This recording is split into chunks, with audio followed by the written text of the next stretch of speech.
observations and inference. And finally, we pass the order. So this is all about the judgment. Now we will read out the very pertinent portions of the judgment, one by one. At first, our learned member 2, he will read out a portion of the judgment commencing from origin and object of the tribunal, jurisdiction of the tribunal, and he will read out Article 7 of Rome Statute, elements of crime against humanity, elements of superior command status, responsibility, and then the charges. Thereafter, learned member 1, he will read out some portions from the discussion of the evidences, the report of the United Nations Human Rights Commission, and then the extent of cruelty administered upon the victims, and thereafter the points of arguments submitted by the learned chief prosecutor and learned State Defense Counsel. And finally, I will read out the conclusion and the order. So it will take about 40 minutes. We hope that you will be listening to the deliberations. Thank you very much. Now the turn of our learned member 2, he is reading out as I have mentioned. Origin and object of the tribunal. The International Crimes Tribunal has been established under the International Crimes Tribunal Act 1973 to provide for the detention, prosecution and punishment of the persons for genocide, crimes against humanity, war crimes and other crimes under international law committed within or beyond the territory of Bangladesh, whether before or after commencement of the Act. Jurisdiction of the Tribunal. The Tribunal has got the jurisdiction to try the offences enshrined in Section 3 and 4 of the International Crimes Tribunal Act 1973. Section 3 provides, a tribunal shall have the power to try and punish any individual or group or individuals, organization or any member of any discipline force, auxiliary force or intelligence agency who, irrespective of his nationality, commits or has committed within or beyond the territory of Bangladesh, whether before or after the commencement of this act, any of the crimes mentioned in its subsection 2. According to subsection 2 of section 3, the following acts or any of them is crime within the jurisdiction of a tribunal for which there shall be individual responsibility.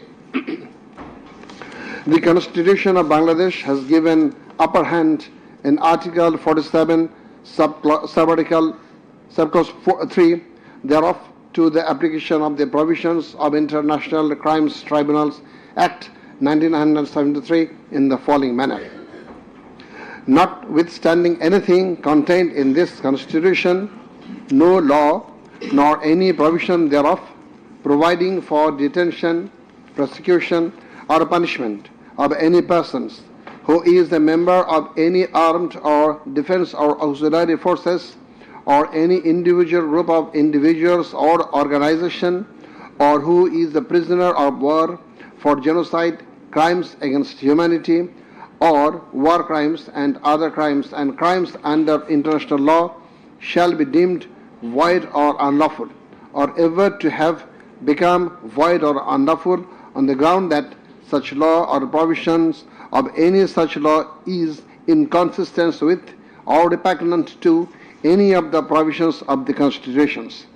Crime against humanity, namely murder, extermination, enslavement, deportation, imprisonment, abduction, confinement, torture, rape, sexual exploitation, enforced disappearance, human trafficking, sexual slavery, enforced prostitution, forced pregnancy, enforced sterilization or other inhuman acts when committed as part of a widespread or systematic attack direct against any civilian population with knowledge of the attack, or persecutions on political, racial, ethnic or religious grounds, whether or not in violation of the domestic law of the country were perpetrated. Section 4 provides as follows: any individual or groups of individuals or any member of any disciplined force, auxiliary force or intelligence agency who commits a crime within the jurisdiction of the tribunal shall be responsible and liable for a punishment. Any commander, superior officer or leader who orders, permits, acquiesces, incites or participates in the commission of any of the crimes specified in Section 3 or is connected with any plans or activities involving the commissions of such crimes, or who fails or omits to discharge his duty to maintain a discipline or to control or supervise the actions of the persons under his command or his subordinates, whereby such persons or subordinates or any of them commit any such crimes, or who fails to take necessary measure to prevent the commission of such crimes.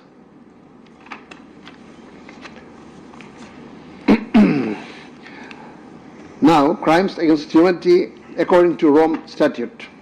For the purpose of this statute, crime against humanity means any of the following acts when committed as part of a widespread or systematic attack directed against any civilian population with the knowledge of the attack: A. Murder. I am reading the relevant ones: murder, torture, other inhuman acts of a similar character intentionally causing great suffering or serious injury to body or to mental or physical health. The core offense in the instant case is the crime against humanity. Thus, we have to see what elements are required to constitute this crime. In Section 4 of the Act, there must be an attack. B. The attack must be widespread or systematic. C. The attack must be targeted a civilian population. D. The attack must be within the knowledge of the superior, or the superior should have known of the attack in order to hold him or her liable for the crime. The superior must have been in the control over the concerned subordinates. Elements of superior command responsibility. From the jurisprudence and eminent from the international crimes tribunals, it is generally agreed that 4 elements must be proven for a person to be held responsible as superior. The elements are: 1. An international crimes must have been perpetrated by someone other than the accused. 2. There existed a superior-subordinate relationship between the accused and the perpetrator. 3. The accused as a superior knew or had reason to know that the subordinate was about to commit such crimes or had done so. 4. The accused as a superior failed to take the necessary and reasonable measure to prevent such crimes or punish the perpetrator. Section 4, subsection 2 of the International Crimes Tribunal Act provides that any commander or superior officer who orders, permits, acquiesces or participates in the commission of any of the crimes specified in Section 3 or is connected with any plans and activities involving the commission of such crimes, or who fails or omits to discharge his duty to maintain discipline or to control or supervise the actions of the persons under his command or his subordinates, whereby such persons or subordinates or any of them commit any such crime who fails to take necessary measures to prevent the commission of such crime is guilty of such crimes. Now, I am going to read the charges. On the point of the jurisdiction of this tribunal raised by the learned State Defence Council, it may be noted that there is no scope in law to raise such question, since question of jurisdiction of the tribunal is barred by Section 24 of the International Crimes Tribunal Act. Regarding the allegations against the accused, he merely made flat denials thereto, without showing anything subsistence contrary to the acts complained of. On the other hand, on perusal of the formal charges and the documents submitted therewith, and also in consideration of the submission of the learned Chief Prosecutor and the learned State Defence Council, it has been made to appear to us that there are sufficient grounds for framing charges against the accused under Section 3, subsection 2, read with Section 4 of the Act. On hearing both sides, 5 charges were framed against accused Sheikh Hasina individually, and separate 5 charges were framed against accused Asaduzzaman Khan Kamal and Chaudhry Abdullah Al-Mamun jointly. But on scrutiny of the documents and examination of the witnesses of the tribunal, deems to condign to reshape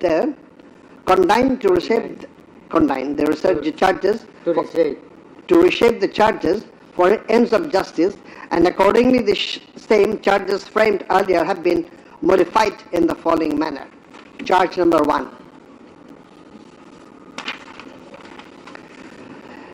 Incitement and order to attack and kill protesting students of Dhaka University and other academic institutions of the country, and also failure to take preventive and punitive measures, and thus killing hundreds and severely injuring thousands of protesters.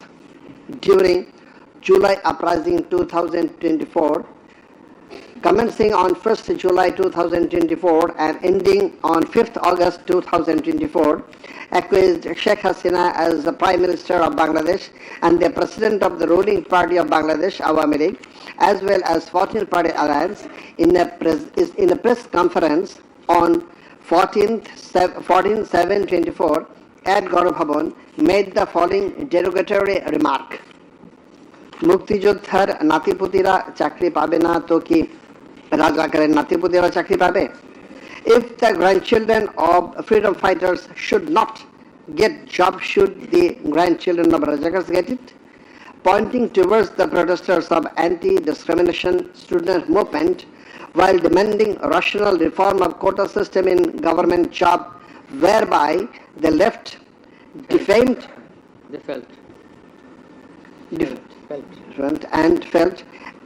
and aggrieved, since Rajakars are considering as collaborators of occupant Pakistan Army during Liberation War of 71. And thereafter, the term has been being used to stigmatize an individual or group of individuals as enemy of the state of the people. Moreover, in a telephonic conversation with ASM Maksud Kamal, the then Vice Chancellor of Dhaka University, Sheikh Hasina, mentioned that she ordered to hang the protesters as the Rajakars have been hanged before. Furthermore, being incited and inspired by the said remark, Cabinet Minister and Awami League Secretary Obaidul Qadir, separately charged, made another provocative, aggressive remark on 15th July of 2024 at 12 noon, saying, Andolon Domone Chhatroligi Jotheshto. Chhatroligi is enough to bring the movement under control. And as such, the students, female and male, came down to the streets chanting slogans against herself and her party of government. Meanwhile, her subordinates, including the cabinet members, police and other law enforcing agencies, activists of four-party Awami League and its affiliated and allied organization go to incited and inspired of the aforesaid remarks of you and Ubaidul Qadir, and thus they launched widespread and systematic attack within your full knowledge upon the peaceful statement protesters in Dhaka University, causing 297 students injured and many others in different educational institutions throughout the country, including Rangpur Begum Rokeya University, where Abu Said was brutally shot dead by police. By your incitement and order to kill the protesting students who have been injured and killed as the aforesaid, and also by failure to take preventive and punitive measure against the perpetrators, accused Sheikh Hasina committed the crimes against humanity under Section 3, subsection 2, under Section 4, subsection 1, clause B, and Section 4, clause 3, subsection 3, read with Section 20A of the International Crimes Tribunal Act 1973. Charge number 2. Order to use lethal weapon, drones, and helicopters to kill the protesters and execution of the order. During the July uprising 2024, accused Sheikh Hasina held a conversation over telephone with Dr. A.S.M. Maksud Kamal, the then Vice Chancellor of Dhaka University, from Ganabhavan on 14th July 2024 at about 11 p.m., wherein she mentioned that she already ordered to kill the protesters like the Rajakars who have been hanged before. Again on July 18th, Sheikh Hasina conversed over telephone with Sheikh Fazlur Taposh, the then Mayor of Dhaka South City Corporation, mentioning that she had already given direction to the law enforcement agencies to use helicopter and lethal weapons to kill and eliminate the peaceful, unarmed civilian protesters, and also ordered them to use drones to locate the protesters. She also told him that she passed orders to arrest and protesters across the country.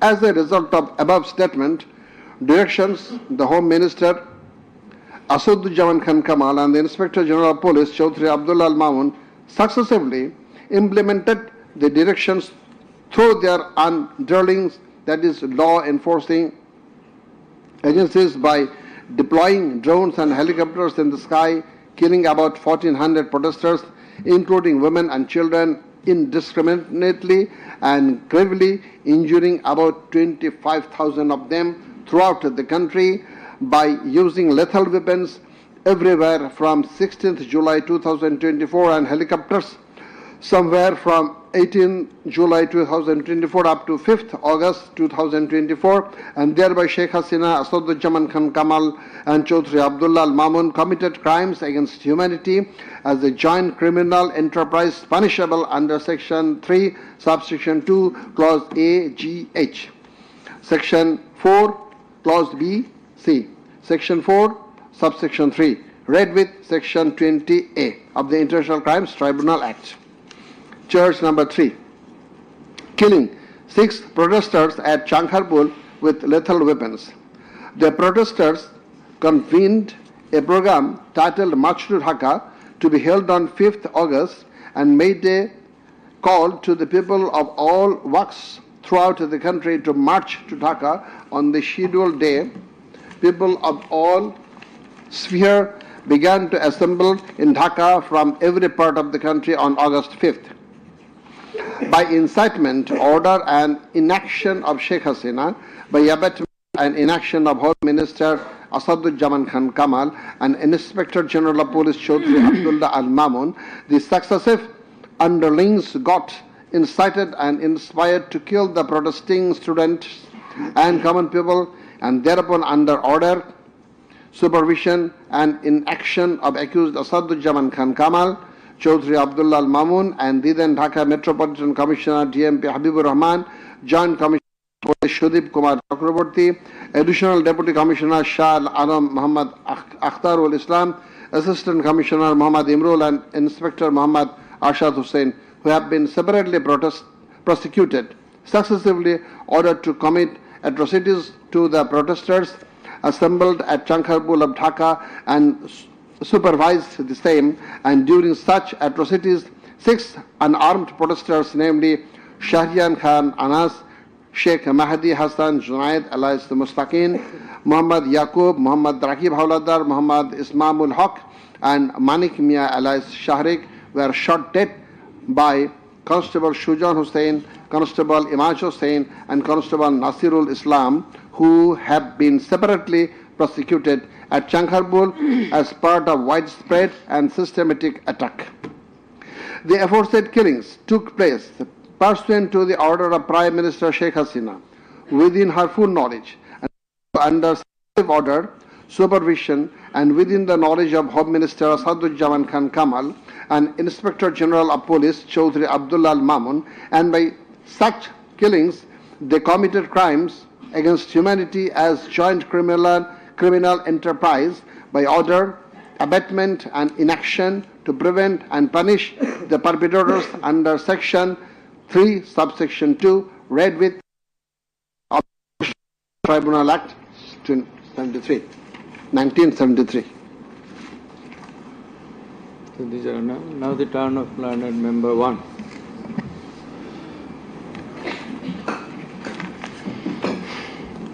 It transpires from the prosecution witnesses deposed in corroboration of the facts of incitement and order of accused Sheikh Hasina to deploy drones and helicopters and also to use lethal weapons to kill the protesters.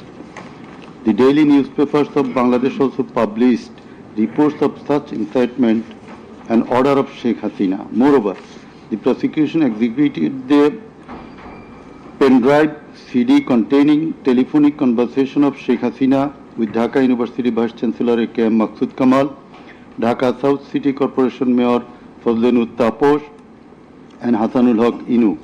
The concerned device containing the said conversations have been played in the tribunal, and thereupon we find that in the conversation with the Dhaka University Vice Chancellor A.S.M. Maqsood Kamal, accused Sheikh Hasina mentioned that she already ordered to hang the students as Razakars have been hanged.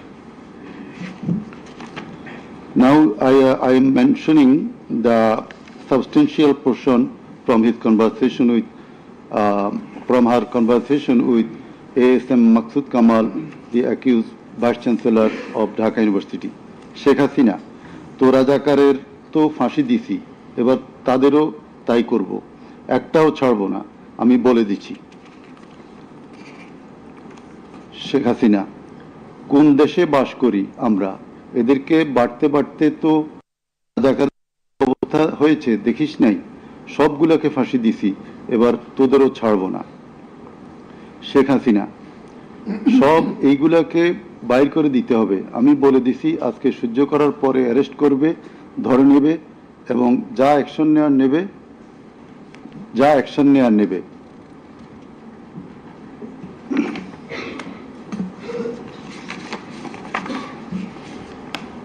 Then it also appears from the conversation with Dhaka South City Corporation Mayor Fazlenut Taposh, accused Sheikh Hasina told him that she ordered to kill the protesting students by using helicopters and lethal weapons.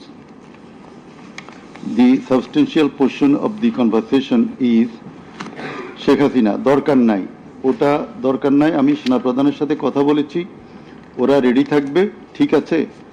এখন তো আমরা অন্য করতেছি, drone দিয়ে ছবি নিচ্ছি আর হেলিকপ্টারে হচ্ছে মানে কয়েক জায়গায়। তাপস, তাহলে ওই কিছু ছবি দেখে পাকড়াও করা যায় না তাদের রাতের মধ্যে? শেখ হাসিনা, সবগুলিকে অ্যারেস্ট করতে বলেছি রাত্রে। তাপস, হ্যাঁ, পাকড়াও করলে ওদেরকে। শেখ হাসিনা, না, ওটা বলা হয়ে গেছে, ওটা নিয়ে র্যাব, ডিজিএফআই, এনএসআই সবাইকে বলা হয়েছে যে যেখান থেকে যে কয়টা পারবা ধইরা ফেলো। তাপস, জি। শেখ হাসিনা, ওটা বলা আছে, আর এখানে গ্যাদারিং দেখবে সেখানে, আর যেখানে গ্যাদারিং দেখবে সেখানে ওই এখন উপর থেকে করাচ্ছি, অলরেডি শুরু হয়েছে কয়েকটা জায়গায়। তাপস, জি।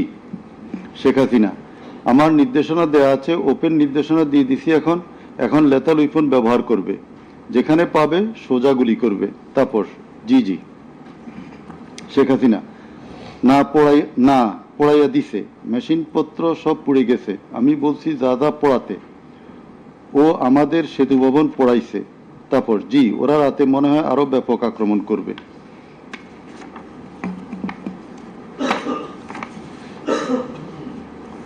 In the conversation with the Hasanullah Inu, accused Sheikh Hasina mentioned of bombing upon the protesters from the helicopter. The substantial portion, relevant portion from the conversation. Sheikh Hasina: না, আমি বলছি ক্যাজুয়ালিটির দরকার নাই, ওরা ব্যারিকেড নিয়ে আছে তো ঠিক আছে, আকাশ থেকে নামবে, তখন দুই পাশ দিয়ে ধরবে, মেসেজটা দিয়ে দিতে পারেন যে সেনা পাঠানো হচ্ছে আর হেলিকপ্টার দিয়ে সোজা বম্বিং করা হবে, র্যাবের হেলিকপ্টার দিয়ে উপর দিয়ে মারবে। হাসানুল্লাহ কিনু: আপনি এই জামাত শিবিরের মেরুদণ্ডতা আবার ভেঙে দেন ঢাকা শহরে। শেখ হাসিনা: এক্কেবারে। শেখ হাসিনা: হ্যালো। হাসানুল্লাহ কিনু: হ্যালো, জি আসসালামু আলাইকুম। আমি ইনু বলছিলাম। হ্যালো। শেখ হাসিনা: হ্যাঁ বলেন। আচ্ছা, আমি এটা স্ক্রলে দিয়ে দিতে বলছি যে তোমরা ছাত্ররা সব ঘরে ফেরো, গার্ডিয়ানদেরকে বলছি এইখানে কিন্তু জঙ্গি হামলা হয়েছে। হাসানুল্লাহ কিনু: হ্যাঁ, এটা রাইট। শেখ হাসিনা: না, এটা আমাকে বেশ কিছু আন্তর্জাতিক পাইছি, তারা এটাকে জঙ্গি হামলা হিসাবে কনসিডার বলতেছে।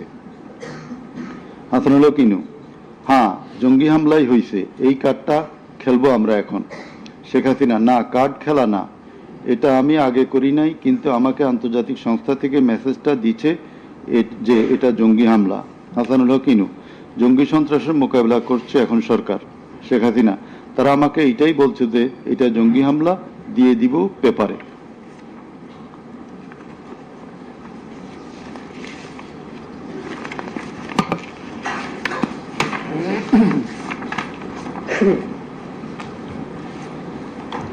Reports of international and national organizations. United Nations Human Rights Office held an investigation into July-August 2024 atrocities in Bangladesh and mentioned in its report that the following inhuman and unlawful acts were committed by protesters during the movement and reported as follows. Based on direct testimony from senior officials involved and other inside sources, OHCHR was able to establish that the integrated and systematic effort using the entire range of police, paramilitary, military and intelligence actors, as well as violent elements linked to the Awami League to commit serious violations and abuses occurred with the full knowledge, coordination and direction of the political leadership. The then Prime Minister and Home Affairs Minister led parallel efforts to coordinate the security and intelligence apparatus. Both received regular reports on the situation on the ground from multiple sources. According to senior official testimony, reports provided to the Prime Minister by senior officers on 21 July and in early August specifically conveyed concern about excessive use of force. Both political leaders and the leadership of Bangladesh Police and the Army also carried out site visits that would have provided them direct personal knowledge of violations that had taken place or were ongoing. Furthermore, the political leadership issued direct orders and other directives authorizing and guiding operations by BGB, RAB, DGRI, the Bangladesh Police and its detective branch that involved serious violations of human rights against protesters and other civilians, including extrajudicial killings and arbitrary detention. Based on reported deaths complied by governmental and non-governmental sources in combination with other available evidence, OHCHR assesses that as many as 1,400 people could have been killed during the protests. The vast majority of whom were killed by military rifles and shotguns, loaded with lethal metal pellets commonly used by Bangladesh's security forces. Thousands more suffered severe, often life-altering injuries. More than 11,700 people were arrested and detained, according to the information from the police and RAB provided to OHCHR. Government attempted to intimidate and delegitimate the student protest movement, mobilized of Chhatra League, police and paramilitary forces, materialize of policing in Bangladesh, incited violence by armed Awami League and activists on and around university premises, conducted coordinated attacks by armed Awami League supporters and the police, use of force violations by police, RAB and BGB, including extrajudicial killing, like killing Abu Said of Begum Ruqya University, Rangpur, 16 July, made systematic, indiscriminate use of shotguns loaded with lethal ammunition, suppressed peaceful assembly at Dhaka University on 17 July. Police, RAB and BGB extrajudicially killed protesters in Uttara on 18 July. Disproportionate and indiscriminate use of firearms in response to violent unrest, indiscriminately shooting in Rampura and Badda by BGP and police on July 19. Violently cleared the Dhaka-Chattogram highway in Jatrabari on between 16 to 21 July. Extrajudicial killings to suppress the march to Dhaka on August 5 involved the army, who shot at protesters at Jamuna Future Park on 5th August 2024, used helicopter to intimidate and deploy possibly unlawful force, obstructed of medical care and denied necessary medical documentation, obstructed medical treatment of victim Sheikh Asabul Yamin, shot by police, caused mass arbitrary arrests, detention without due process and torture and ill treatment, caused block raids and mass arrests, including injured persons. Students and opposition leaders attacked journalists, children and women and caused unjustified shutdown of internet. In the said report, Mr. Volker Turk, the High Commissioner of Human Rights Office of United Nations, that the atrocities committed in July Revolution 2024 in Bangladesh was preconcerted and systematic in order to remaining in power.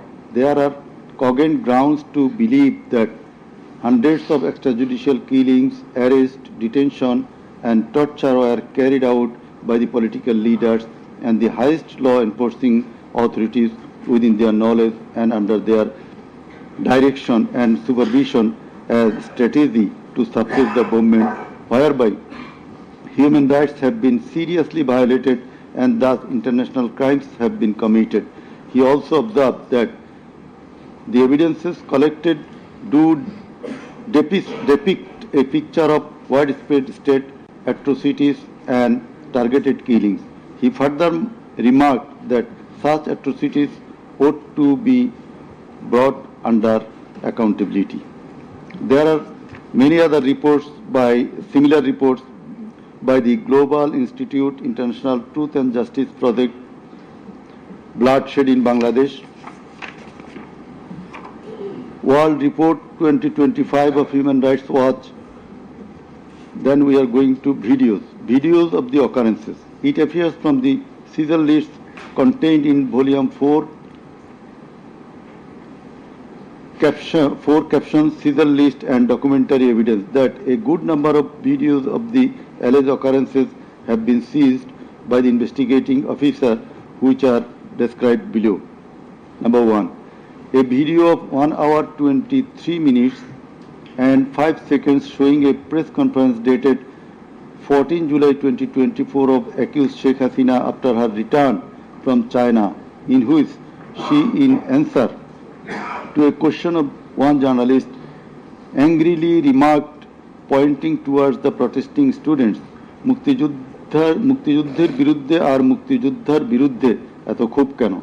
মুক্তিযোদ্ধাদের নাতিপুতিরা চাকরি পাবে না তো কি রাজাকারের নাতিপুতিরা পাবে?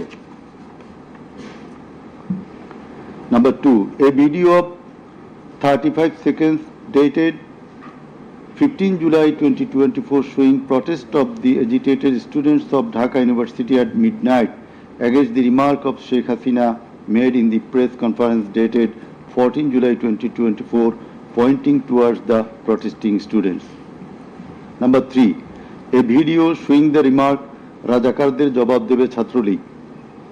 Number 4, a video of 1 minute 5 seconds which shows attack upon the students of Kota movement by Bangladesh Chhatrolig leaders and activists on 15 July 2024 at night. A video which shows that Prime Minister Sheikh Hasina, while visiting damaged metro rail station on 26 July 2024, defended her previous comment in the press conference dated 14 July 2024. Number 6, a video showing Prime Minister Sheikh Hasina in course of her deliberation in a function of Jubo Mohila League held in July 2024 commented that the Kota movement was illogical and also commented Jamaat Shibir Manusher Jatna. Number 7, a video showing some adverse remark of Sheikh Hasina against the female students of Ruqya Hall of Dhaka University meeting at her office on 15 July 2024. A video showing how Sheikh Hasina asked Delhi to attack Dhaka. A video shows the scenario of how protesting student Mugdho was shot dead in the July movement. This video was broadcast by YouTube channel named Narrative Bangladesh on 19 April 2025. A video which shows the scene of shooting a young person named Ridoy by police in the July movement. This video was broadcast by YouTube channel named International Truth and Justice Project on 15 January 2025. A video named Jatrabari Evidence of a Massacre Bangla showing the scenarios of killing and torturing some participants of the movement. This video was broadcast by International Truth and Justice Project YouTube channel on 14 January 2025. A video showing the scene of carrying bullets stricken young man named Nafiz at farm gate of Dhaka. This video was broadcasted in Jamuna TV YouTube channel on 14 August 2024. A video showing how movement participant Khokon Chandra Burman was injured with gunshot in his face. It appears that the whole face including mouth, nose and eyes of Khokon Chandra Burman have been completely disfigured. This victim deposed in the tribunal as PW number 1.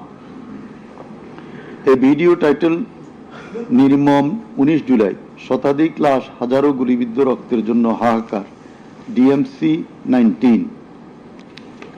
A video titled RAB helicopter attacked Kota Andolon 2024 showing operation upon the protesters from RAB helicopters at different parts of Dhaka in July 2024.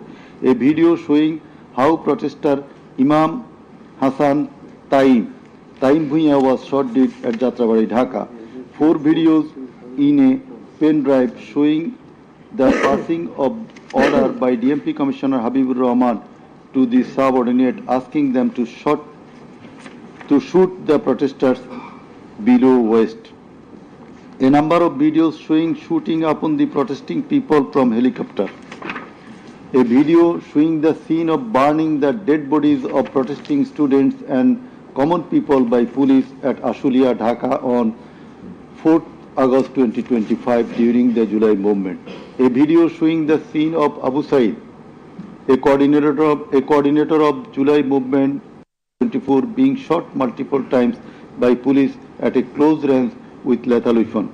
A video showing the scene of a dead body of protester Asabul Yamin being thrown from APC armed personnel carrier by police.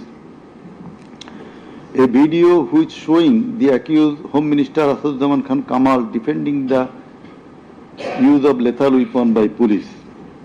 Extent of cruelty.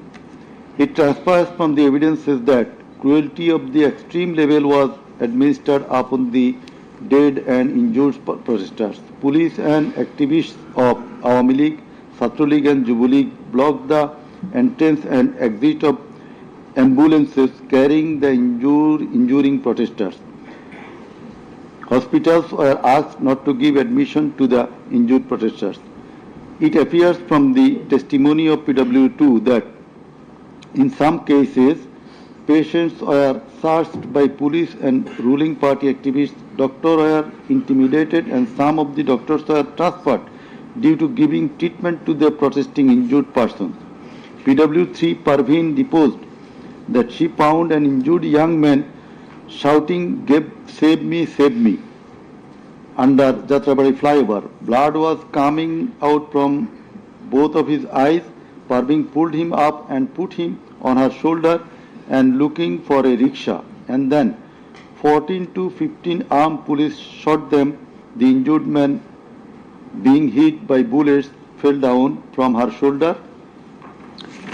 They also shot PW Parveen at her left eye, lower abdomen and other parts of the body. Blood was gushing out of her body and thus she fell down. Coordinator of the movement, Abu Said of Begum Ruqayya University, Rangpur, was shot at a close range. Doctors were forced to change his post-mortem report 5 times. PW8 Naim Chikdar was shot at a close distance of 5 meters. He was hit by 500 bullets and 3 hospitals refused to admit him, apprising that Prime Minister Sheikh Hasina instructed to refuse admission to the protesting patients. PW8 also said that Chhatra League activists were searching him and as such he was hidden in separate room by the doctors. It is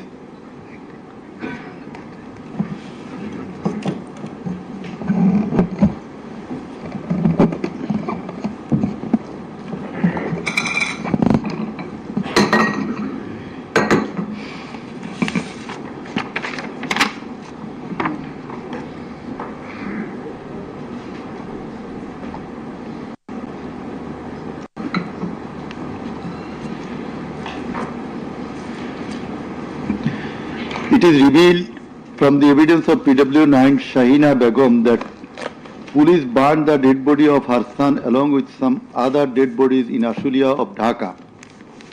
PW10 MD Enab Nazez Zaki also stated that his son was killed and then the dead body was burnt by police in Ashulia.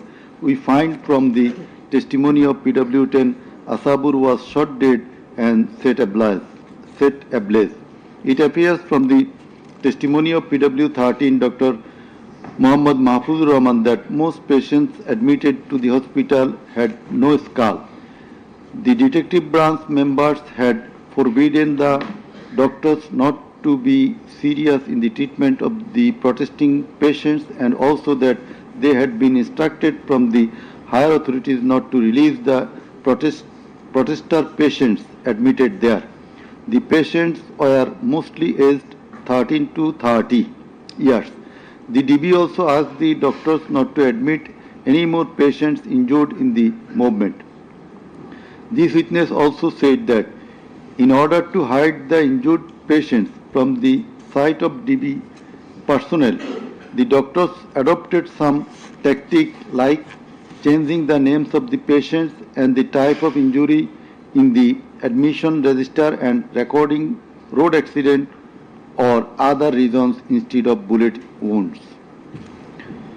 It appears from the evidence of PW15 Dr. Hassanul Banna that police and Awami League activists prevented treatment of the protester patients, prohibited new admission of such patients, checked admission register, took away list of patients, set down entrance of the hospital and prevented entrance and exit of the ambulances and patients. This witness also said that one patient named Mustaqin Billah was admitted through an alternative entrance. To save the protester patients, the doctors had to change the name of the patients and particular of their problems, remove them from the general ward to the post-operative ward, ICU special cabin. He added that treatment was given to such patients at risk of life of the doctors. We find from the deposition of PW18, Dr. Razibul Islam, that he was forced to change the post-mortem report of Abu Said 4 to 5 times. He was threatened with the saying that if he does not change the cause of death of Abu Said, he would be prosecuted.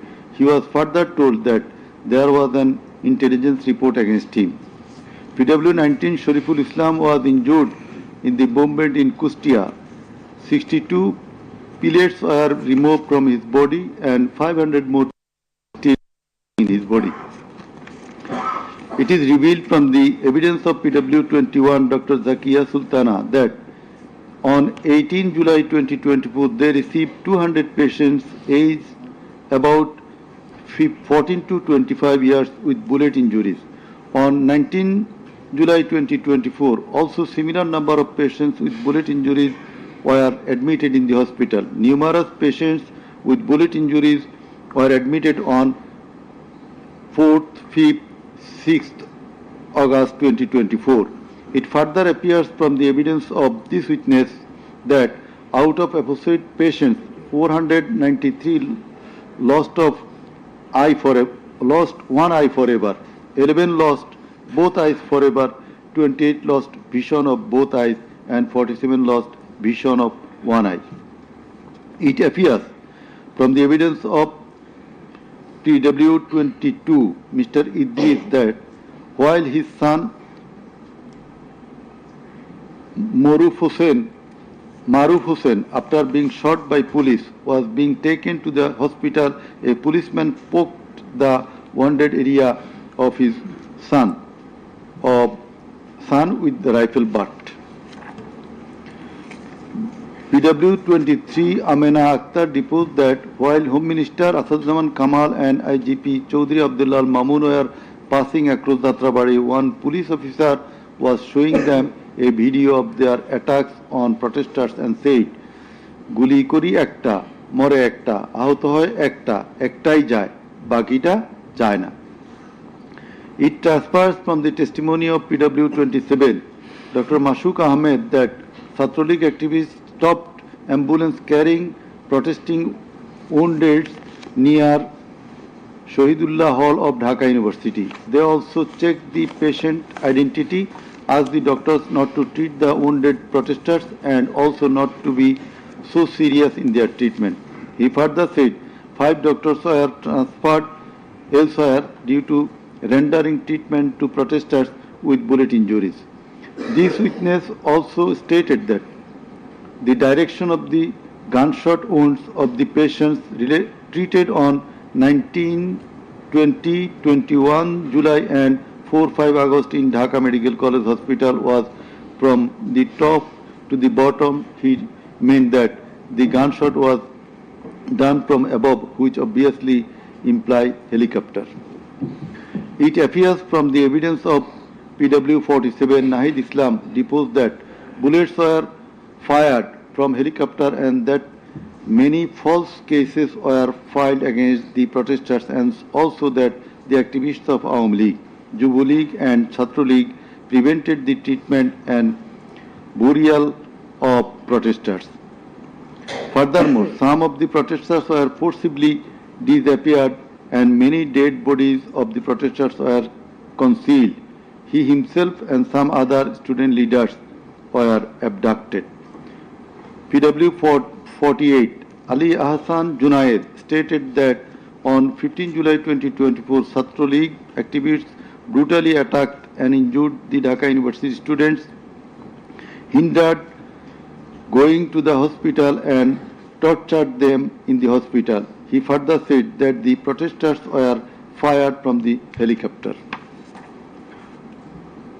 We find from the evidence of PW 54, MD Alamgir, investigating officer, that the protester named as Ashabul Yamin was thrown down from the APC by the police.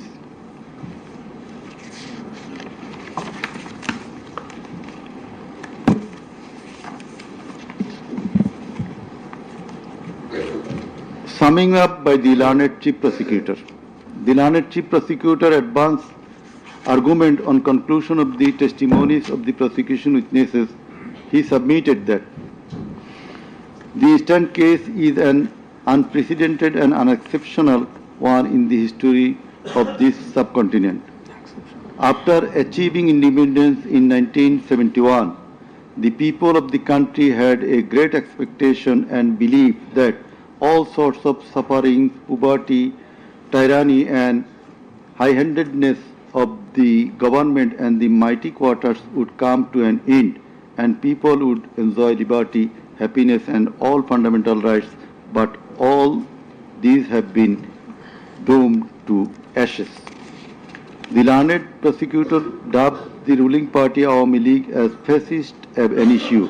From the very inception of independent Bangladesh, the Awami League government concentrated to perpetuate its power by way of exploitation, torture, killing, abduction, denial of democracy and fundamental rights of the people, freedom of press and speech, as well as social justice, and thereupon established dictatorship by forming Bakshal.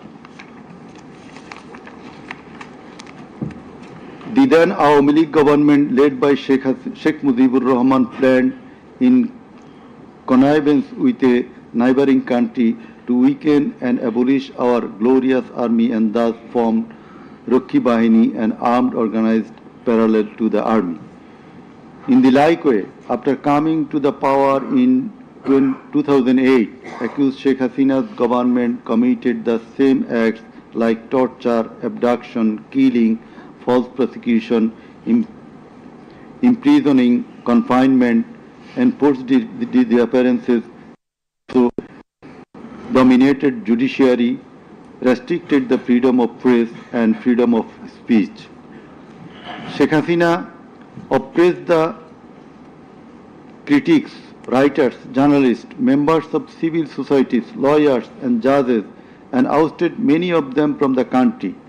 The then Chief Justice Sheikh S.K. Sinha, eminent writer and journalist as well as historian Mahmudur Rahman, politician and journalist Pinaki Bhattacharya, Shafiq Rahman, Ilyas Hussain, Kanak Sarwar, Mushfiqul Fazl Ansari, Waliullah Numan, Shahed Alam, Jawad Nirjor, Tasneem Khalil, Julkarnain Shaer, Barrister Abdul Razzaq were driven out of the country for speaking the truth and criticizing the government's misrule, oppression and loopholes.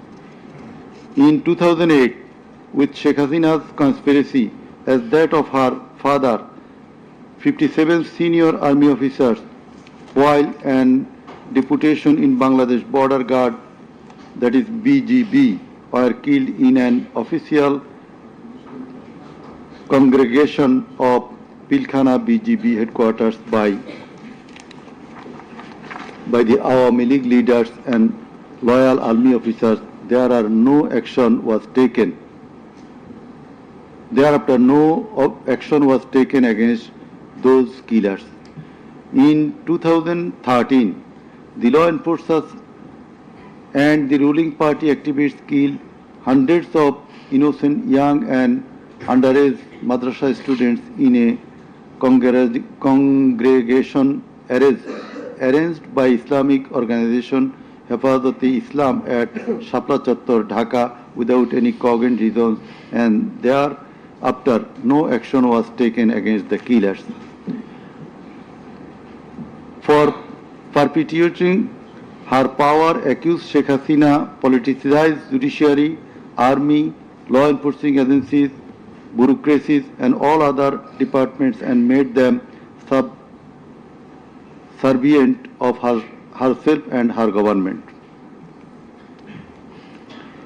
With the ulterior motive of remaining in power for long, Sheikh Hasina obtaining a verdict from the court given by her loyal judges headed by Chief Justice A.B.M. Khairul Haq, now in jail, abolished the most popular and well-settled electoral system under caretaker government, held an expert election in 2014, ignoring the participation and demands of the opposition parties, and in that election 153 candidates of the ruling party Awami League were elected without any vote.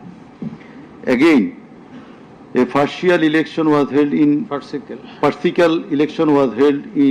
2018, in which ballot boxes were filled up in the night preceding the day of election, without carrying the demands of the opposition parties for holding election by a caretaker government for the sake of security, fairness and transparency. Accused Sheikh Hasina held another farcical ex-party election known as dummy election in January 2024 without allowing the political parties to participate. In 2024, the students launched a movement claiming reformation in the quota system in government jobs. They particularly demanded reduction of quota to 5% from 56%. Instead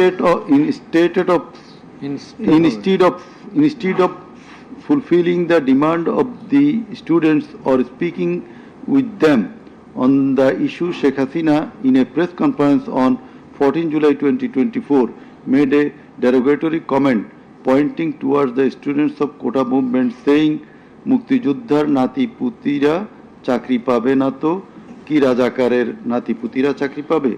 Whereupon the student of Dhaka University got extremely agitated and assembled at Raju Bhaskurjo in front of TSC of Dhaka University, where they protested against Sheikh Hasina's humiliating comment and demanded her apology. Meanwhile, Awami League Secretary and Cabinet Minister Obaidul Kader and Chhatra League Yuva League leaders stated in their party meeting that Chhatra League was enough to control the protesting students, and thus the agitation spread out in all other educational institutes throughout the country.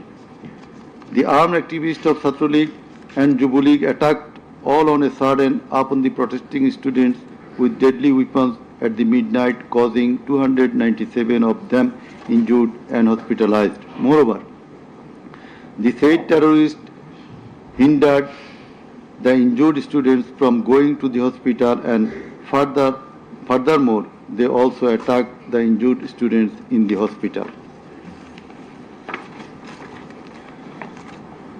From 16 July 2024, the Chhatra League and Yuva League terrorists, along with the law enforcers, killed and injured many students at various parts of the country. On 16 July 2024, as part of the widespread and systematic attack, student Abu Said of Rangpur Begum Ruqayya University was repeatedly shot at a close range by police, causing his death and also injured many protesting students. Accused Sheikh Hasina ordered the law enforcers and the activists of Awami League, Chhatra League and Yuva League to use drone, helicopter, lethal weapons to kill the protesters, and accordingly, from 18 July to 1st August 2024, they killed hundreds of protesters and injured thousands throughout the country by using drone, helicopter and various types of lethal weapons. As part of the widespread and systematic attack in pursuance of the incitement and order of accused Sheikh Hasina and direct participation, abatement order and supervision of accused Asaduzzaman Khan Kamal and Inspector General of Police Chaudhry Abdullah Al Mamun, 6 protesters were brutally killed and many were seriously injured with lethal weapon by police at Sankarpur on 5th August 2024. Similarly, the law enforcers and activists of Awami League, Chhatra League and Jubo League killed 6 persons at Ashulia with lethal weapons on 5th August 2024. One of the 6 was unidentified. After being shot dead, police inhumanly burned the dead bodies. Before being burned, the dead body unidentified protesters was alive. The learned chief prosecutor submitted that the family members of the martyrs, the injured victims, and other witnesses proved the aforesaid occurrences. The said occurrences were also recorded in videos and audios which have been played in the tribunal. The conversations recorded in DVD, CD, and the videos of the occurrences have been examined by the CID experts who found that the said conversations and videos are not generated by artificial intelligence. In addition to the incitement, order, participation of the accused in the alleged atrocities, the accused are liable for their abstention from taking measures for the prevention of the same or taking any punitive measures against the doers thereof. Being the Prime Minister, accused Sheikh Hasina was the Supreme Commander of the law enforcing agencies, inclusive of the Home Minister and the Inspector General of Police, and as such, the crimes against humanity in question could not take place without the involvement, express or tacit of them. The learned chief prosecutor added that the movement of the students continued for 36 days, during which, as stated herein before, hundreds of protesting students and common people were killed and thousands were seriously injured, most of whom became permanently handicapped and blind. But accused Prime Minister Sheikh Hasina and the other accused and none of the government authorities or the leaders of the ruling party Awami League expressed concern or remorse for such atrocities so far.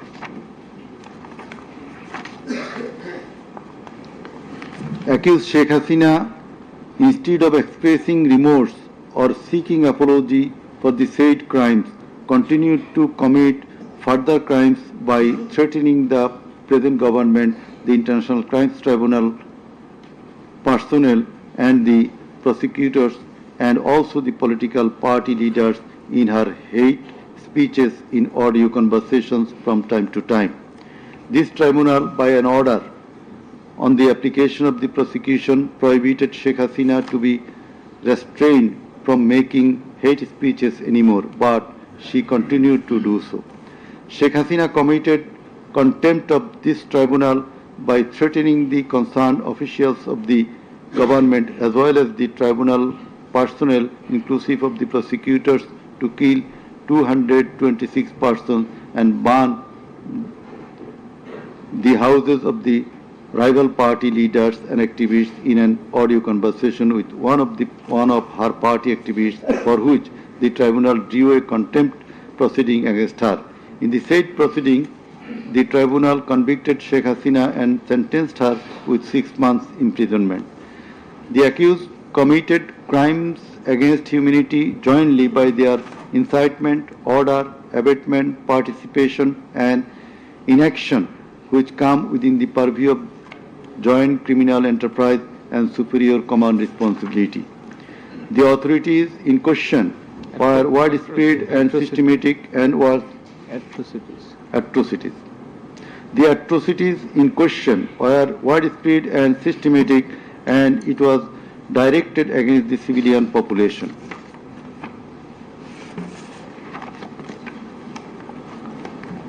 The learned Chief Prosecutor concluded his submission with the saying that in the circumstances it has been proved and established beyond reasonable doubt that the accused committed the crimes against humanity by their incitement, order, participation, abatement, and also inaction whereupon they deserve the maximum punishment as prescribed by Section 3, subsection 2, A, G, H, and Section 4, subsection 1, subsection 2A, 4.2b, 4.2c, and 4.3 of the International Crimes Tribunal Act 1973.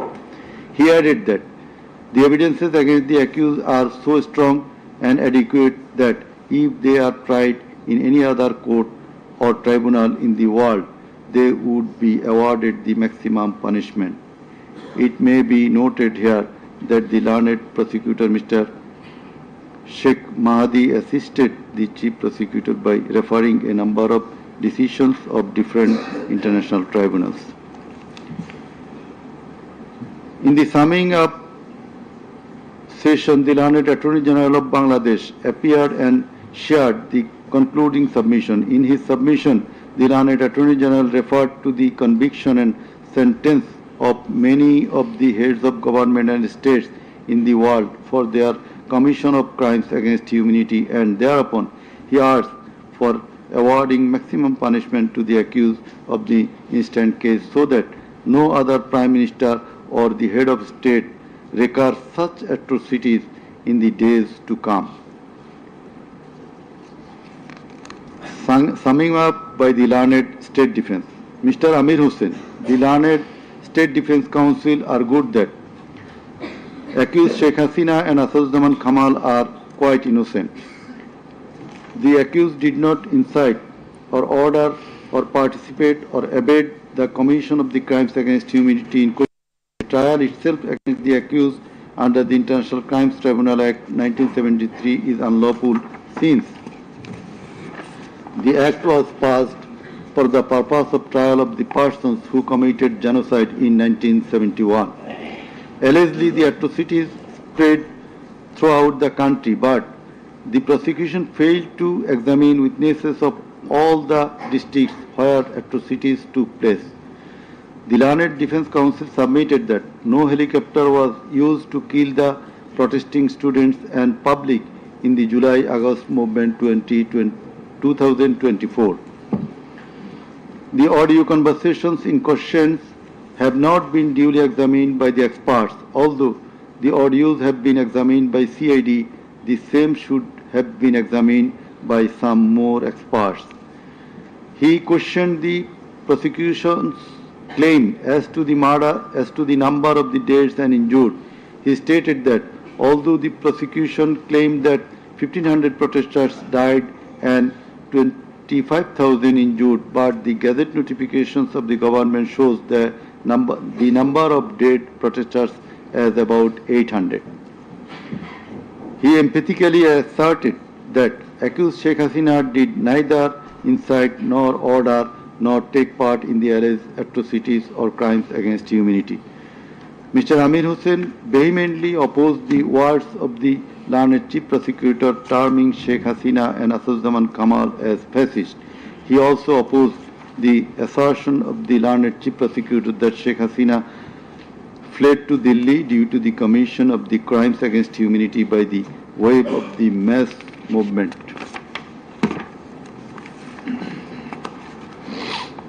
Rather, she was compelled to depart the country against her will.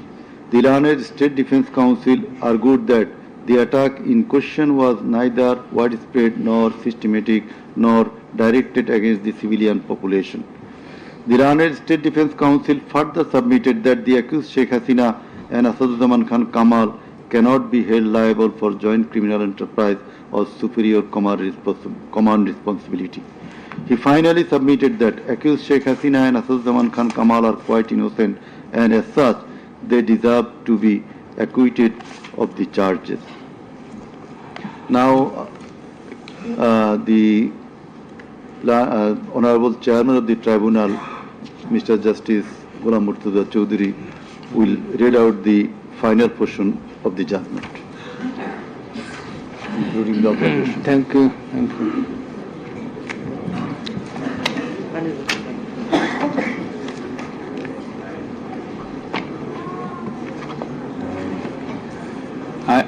I will start with some matters of judicial notice. And before that, I am sorry that I did not mention the name of learned prosecutor Mr. Abdus Subhan Tarabdar.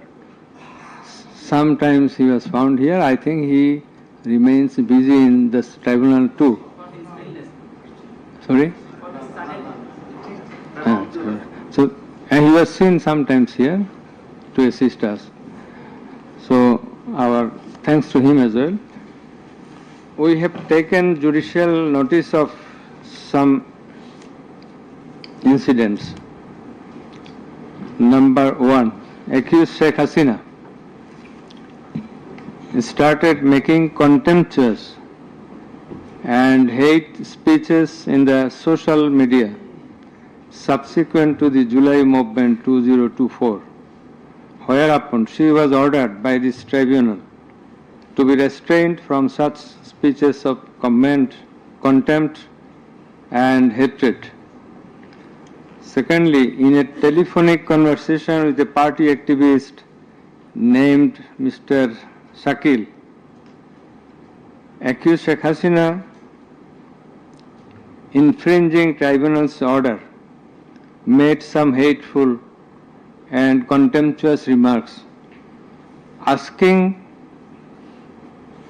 said activist Shakil to kill 226 persons, as 226 cases have been filed against her, and to burn the houses of the rival people, whereupon this tribunal convicted her for contempt of the tribunal and sentenced her to 6 months imprisonment.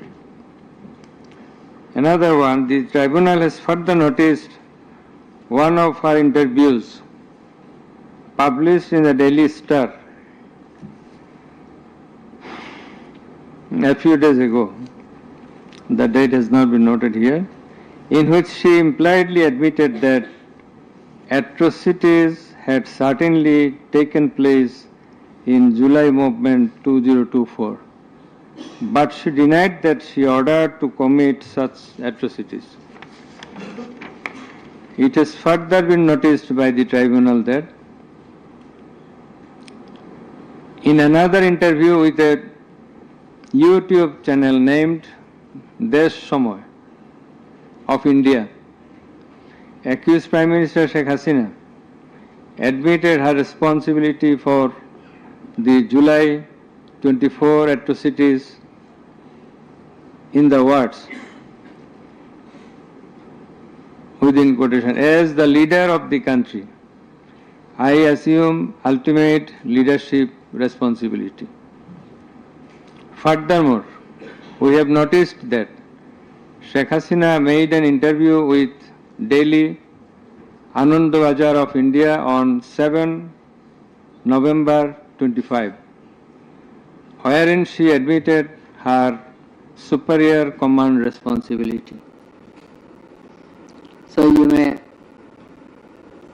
find the newspapers. Now I will start with our observations and inference. From the foregoing findings, facts and circumstances, it transpires that the students of Dhaka University and other academic institutions had launched a movement on 1 July 2024 demanding reformation in the quota system in the government jobs and continued the same till 5 August 2024. The government did not pay heed to the demands of the students.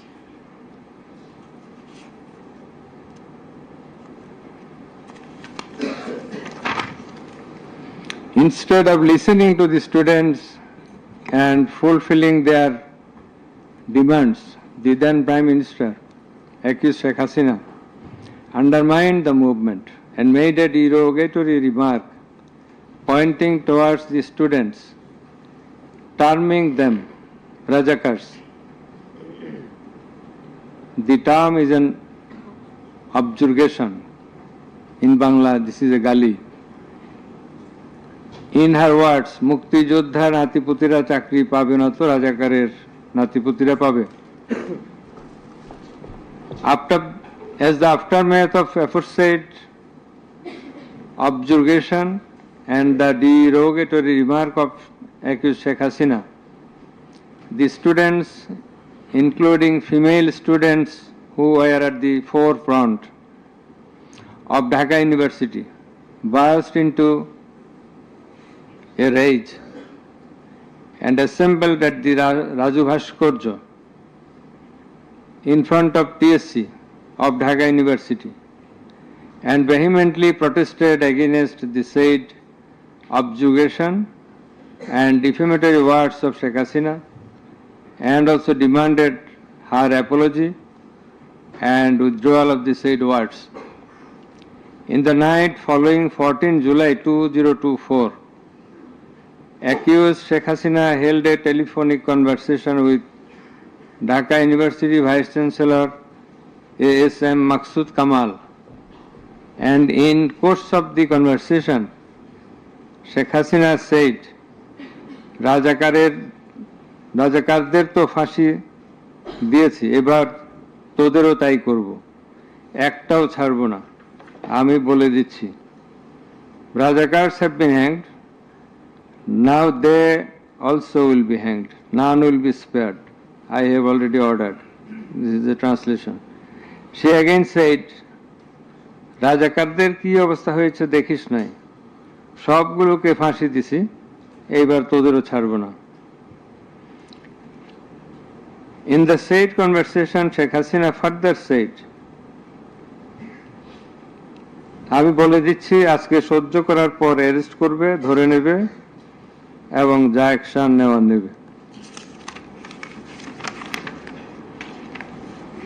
And it is crystal clear that Sheikh Hasina expressed her incitement to the activists of her party Awami League and affiliates, Chhatra League and Yuva League, and also gave provocation to the protesters, and furthermore she expressed that she ordered to kill and eliminate the protesting students. The concerned pen drive CD containing the above conversation as well as the transcript thereof have been submitted in the tribunal. In addition to the above, on 15/7/2024, Awami League Secretary and Cabinet Minister Ubaidul Qadir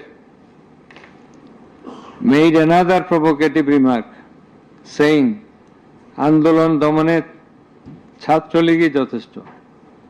Chhatra League is enough to control the movement.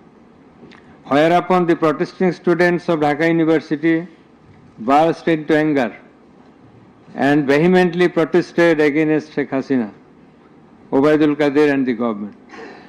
The activists of Chhatra League, Yuva League attacked the protesting students with various deadly weapons and severely injured hundreds of them, whereupon they had to be hospitalized. The attackers impeded the injured students proceeding to the hospital and also impeded their treatment. Moreover, the attackers made further attacks upon the students undergoing treatment in the hospital. In consequence of the above noted incitements of Sheikh Hasina, in the press conference on 14 July 2024, her order to kill them, as revealed in her conversation on the following night with Dhaka University Vice Chancellor, and also the provocative and aggressive remark of Awami League Secretary Ubaidul Kader, the law enforcers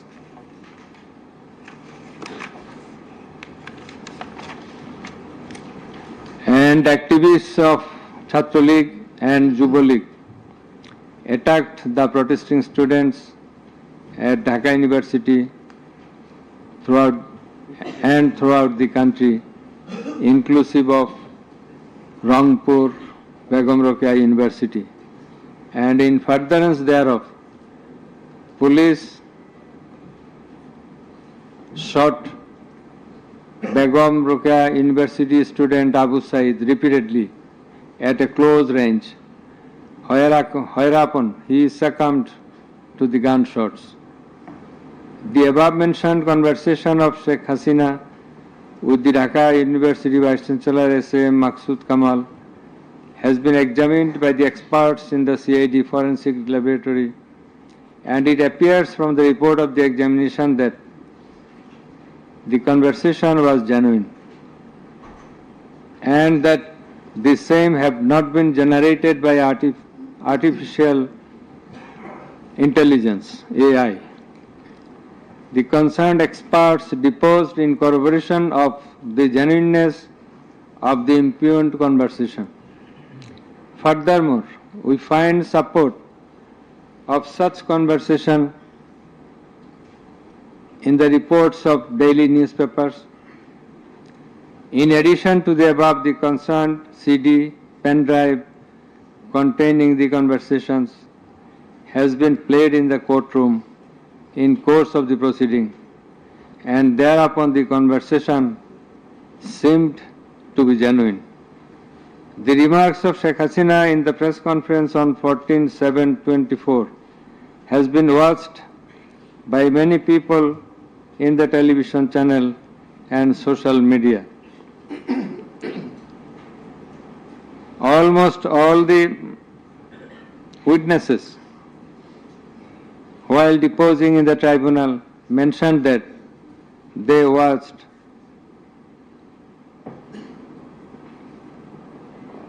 the videos in the medias. Moreover, the national daily newspapers published the said remarks on 15/7/24. The remark of Ubaidul Kadir was published in the news, it's a repetition, over and above said inciting remark and killing and order of killing by Sheikh Hasina and the provocative remark of Ubaidul Kadir have not been denied by them. Although State Defence Council, the learned State Defence Council for the absconding accused Sheikh Hasina and Asaduজ্জামান Khan Kamal submitted that the conversation between Sheikh Hasina and ASM Kamal, Maksud Kamal, has not been properly tested, but he failed to show any cause and reasons in this regard. The prosecution witnesses proved the attack upon the Dhaka University students by the activists of Awami League, Chhatra League and Yuva League following the incitement and Sheikh Hasina's order of killing, as well as the provocative remark of Ubaidul Kadir. Sheikh Hasina ordered the law enforcing agencies to use drone for locating the congregating protesters and thus to use helicopter and lethal weapons to kill them. Such order has been disclosed by Sheikh Hasina in her telephonic conversation on 18/7/2024 with Dhaka South City Corporation Mayor Fazle Nur Taposh, as it has been read beforehand, and also with Hassanul Haq Ino. The concerned pen drive CD containing the aforesaid conversations have been submitted in the tribunal. The said conversations have been examined in the forensic laboratory of CID, and The concerned experts found that the conversations were genuine and not generated by artificial intelligence, AI. Moreover, the pen drive CD containing the conversations in question have been played in the courtroom, and we have heard the conversations, and thereupon it appeared to us that the conversations are real, not fake and fabricated. Accused Prime Minister Sheikh Hasina, accused Home Minister Asaduzzaman Khan Kamal, accused Inspector General of Police Chaudhry Abdullah Al Mamun acted jointly in connivance and collaboration with each other to commit the atrocities in order to kill the protesters throughout the country. It has been disclosed by Chaudhry Abdullah Al Mamun in his testimony that a core committee consisting of Home Secretary Jahangir, Additional Home Secretary Political Mr. Tipu Sultan, Additional Secretary Reza Mustafa, SB Chief Monirul Islam, DB Chief Harun Rashid, RAB DG Barrister Harun Rashid, DMP Commissioner Habibur Rahman, DG of BGB Major General AKM Major General Ashrafuzzaman Siddiqui, DG of Ansar Major General AKM Aminul Haq, NTMC Chief Major General Ziaul Ahsan, DGFI Chief and NSI Chief used to hold meeting every night after 19 July 2024 at the residence of Home Minister Asaduzzaman Khan Kamal. Accused Chaudhry Abdullah Al Mamun said that instruction to the core committee used to come from the Prime Minister. He also said that at one stage of the movement, it was decided to use drone to locate the gathering of the protesters and to use helicopter and lethal weapons to control the movement. In a meeting of the core committee, Sheikh Hasina passed a direction to use lethal weapon. Additional DIG Joardar, who was present there, communicated the message to the police officers throughout the country to use lethal weapons accordingly. Furthermore, Chaudhry Abdullah Al Mamun said that in pursuance of the remark of Obaidul Qadir and Nanak that Chhatra League and Yuva League are enough to bring the movement under control.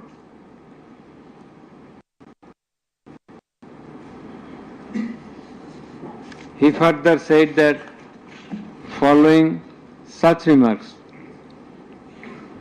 activists of Chhatra League and Yuva League attacked the students of Dhaka University. He also said that a lot of protesting students and public were killed by using drone, helicopter and lethal weapons throughout the country. Chaudhry Abdullah Al Mamun further asserted in his testimony that he, along with Home Minister Asaduzzaman Khan Kamal, Home Secretary and DMP Commissioner, went to Narayanganj on 29/7/24 to observe the situation of the movement, and on the way they stayed for a while in front of Jatrabari police station, and then DC Iqbal of Wari Zone showed a video to the Home Minister on his mobile and said, "We shoot one, that one dies, that one gets injured, but the others do not move." Therefore, it is perspicuous from the above that all the three accused led the operations against the protesting students and public jointly as a matter of joint criminal enterprise.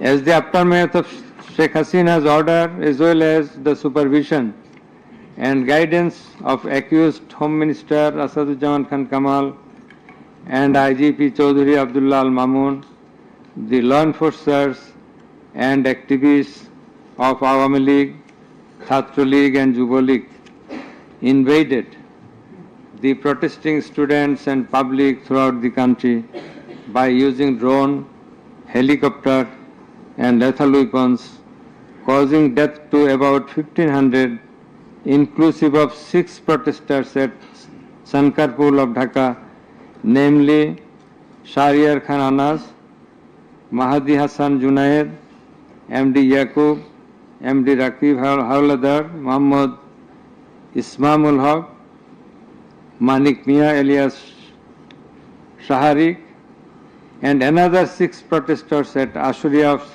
Sabar, namely Sajjad Hussain Sojol, Ashabur,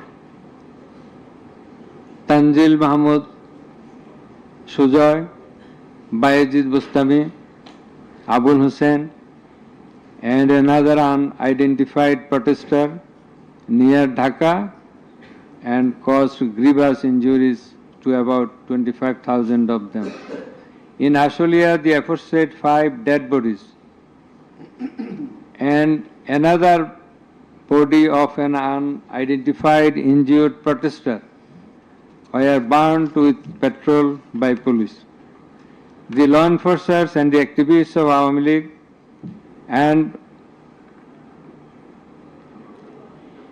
those of its affiliated organizations named Chhatra League and Yuva League killed and injured the protesting students and members of the public with lethal weapons like SMG, LMG, China rifle, shotgun, 9mm pistol, 7.62 pistol, both on the ground as well as from the helicopters from above the ground.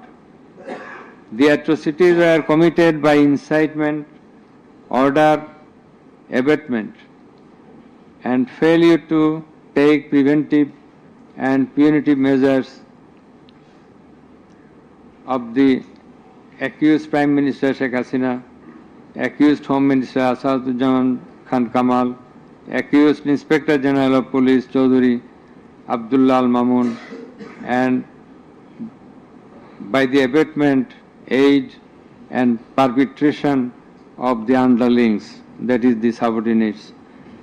Some of the injured victims, members of the families of dead and injured protesters, other eyewitnesses from different parts of the country deposed in support of the atrocities of killing and injuring hundreds and thousands of protesters all over the country.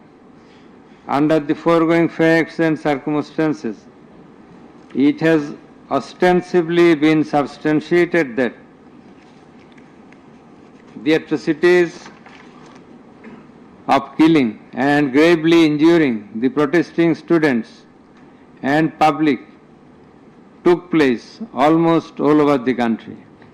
In view of the testimony of the investigating officer, the atrocities during the movement, July movement 2024,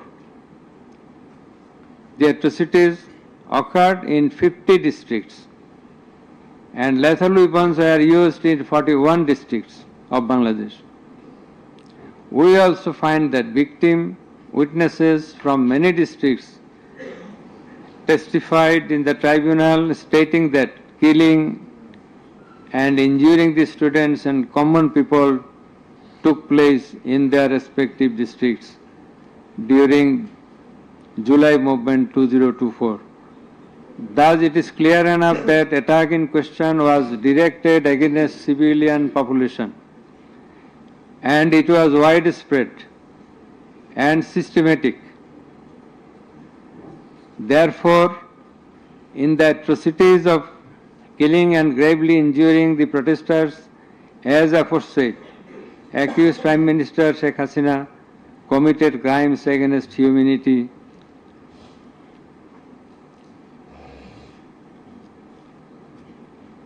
by her incitement, order, and also failure to take preventive and punitive measures under charge 1. Accused Sheikh Hasina committed one count of crimes against humanity by her order to use drones, helicopter and lethal weapons under charge number 2, count 1. Accused Prime Minister Sheikh Hasina committed crimes against humanity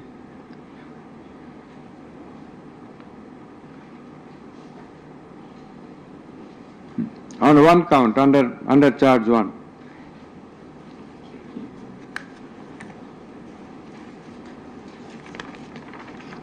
Accused Asadujaman Khan Kamal and Chaudhuri Abdullah Al Mamun committed crimes against humanity by their abatement in the use of drones, helicopter and lethal weapons under charge number 2, count 2. Accused Asadujaman Kamal and Chaudhuri Abdullah Al Mamun committed 2 counts of crime against humanity under the same charge by their abatements and failure to prevent the atrocities at Sankarpur, Dhaka, and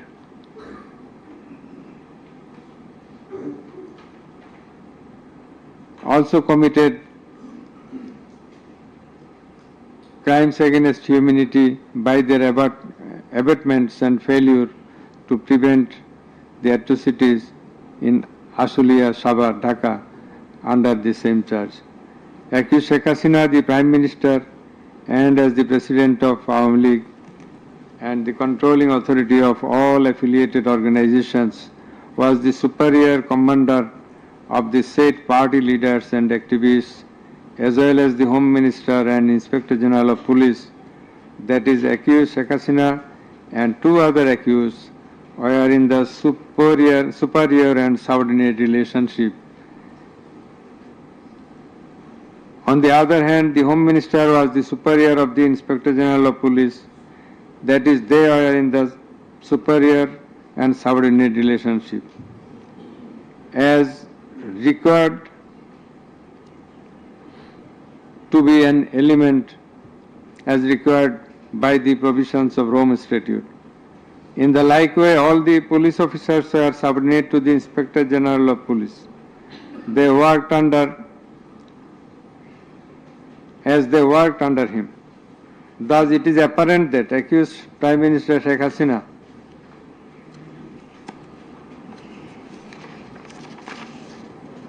had superior control status over accused Asadujaman Khan Kamal and accused Chaudhuri Abdullah Al Mamun, whereupon it was her responsibility to take measures to prevent the atrocities in question, which continued for about a month. She did not also take any punitive measures against the perpetrators. In the like way, Home Minister Asadujaman Khan Kamal held superior command responsibility over the Inspector General of Police and other successive other officers, and as such he had the responsibility, superior command responsibility to prevent all of them from committing the atrocities and for taking punitive measures against the perpetrators.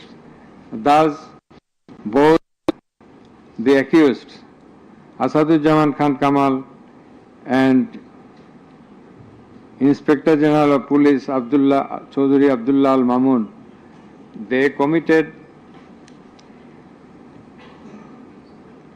crimes against humanity by their abatement, that is facilitation, and their failure to prevent the atrocities committed by their underlings.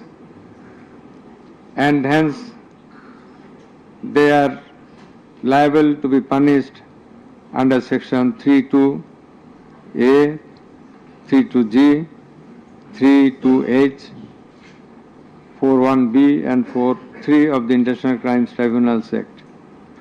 Accused Sheikh Hasina is liable to be punished under section 32A, 32H, 41B and 43 of the International Crimes Tribunals Act 1973. It is obvious from the facts and circumstances delineated herein before that the law enforcers and the activists of ruling party Awami League as well as its affiliated organizations targeted the unarmed civilian protesters countrywide and accordingly attacked them. Therefore, in all the above discussed atrocities, the elements constituting crime against humanity have been fulfilled. The victim witnesses, the other witnesses and the investigating officer hailed the accused Prime Minister Sheikh Hasina, accused Home Minister Asaduzzaman Khan Kamal and accused Inspector General of Police Chaudhry Abdullah Al Mamun liable for the atrocities. It may be mentioned here that Mr.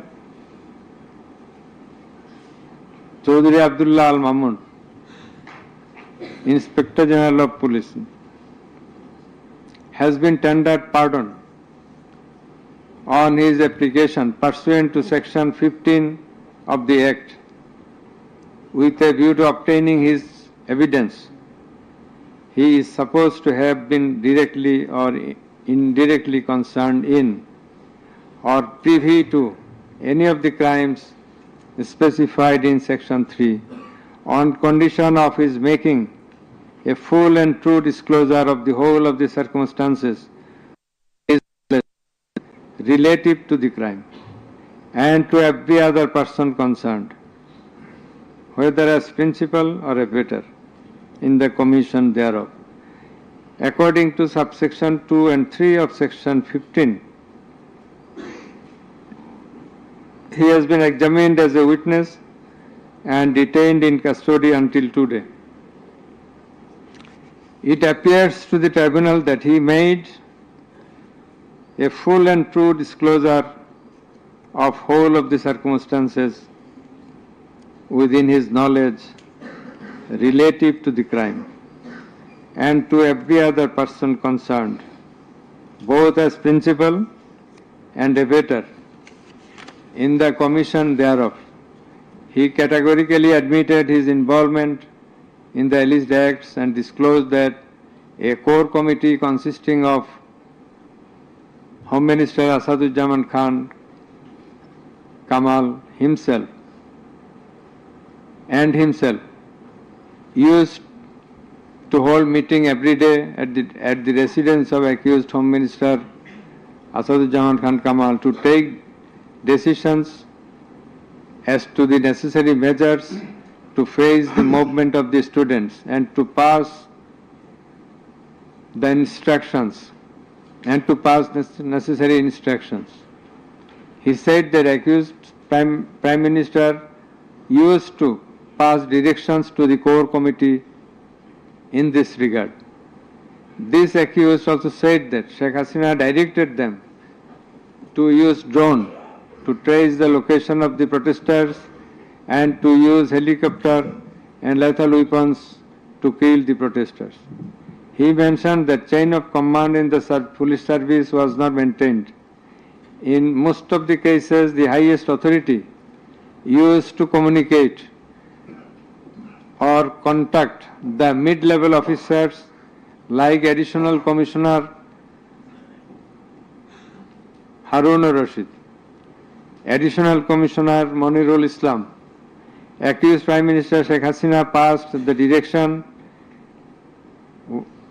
in presence of Additional Deputy Commissioner Praloy Kumar Joardar during a core committee meeting.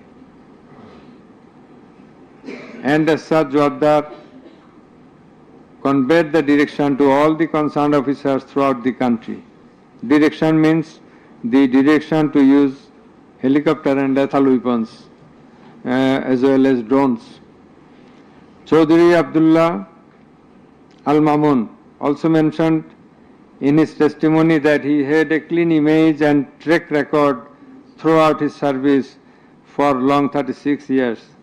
There had been no allegation against him during his long tenure. He said that he feels remorseful and ashamed on seeing the atrocities in the videos displayed in the courtroom. He sought apology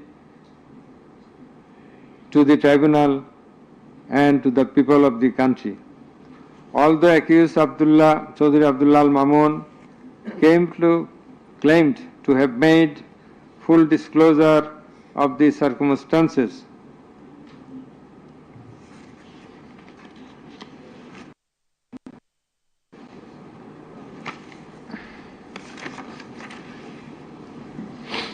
and we do also believe that he made a full and true disclosure. But the offences he committed and admitted is punishable with the capital sentence. And as such, in consideration of his disclosure and the gravity of the offences, we do incline to convict him and award him a lenient sentence, which will be declared later on. By the aforesaid acts and omissions, the accused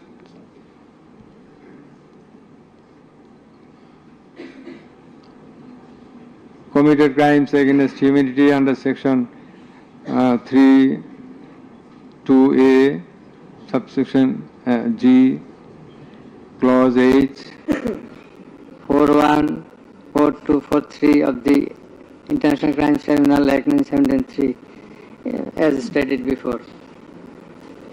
The accused Sheikh Hasina and Asaduজ্জামান Khan Kamal remained in abscondence ab initio, despite the fact that notices and warrants were duly served in their given address according to law. Moreover, they were asked by publishing notice in 2 daily newspapers to appear and contest the case, but they did not turn up. Thus, their abscondence itself is suggestive of their guilt.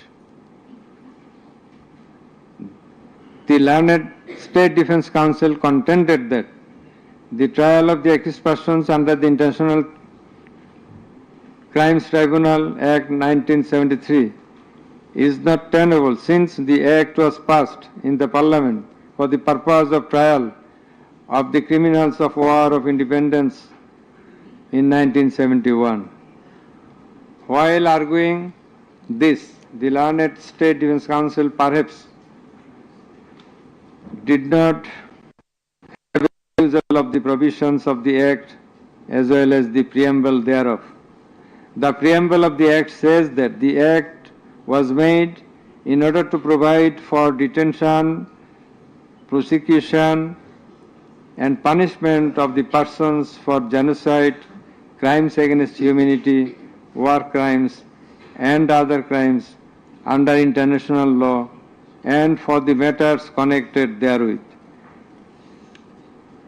Section 3 of the Act provides that the said crimes committed both before and after the commencement of the Act, before 1973, after 1973, are triable by the International Crimes Tribunal, whereupon the contention of the learned State Defence Council is not tenable in law.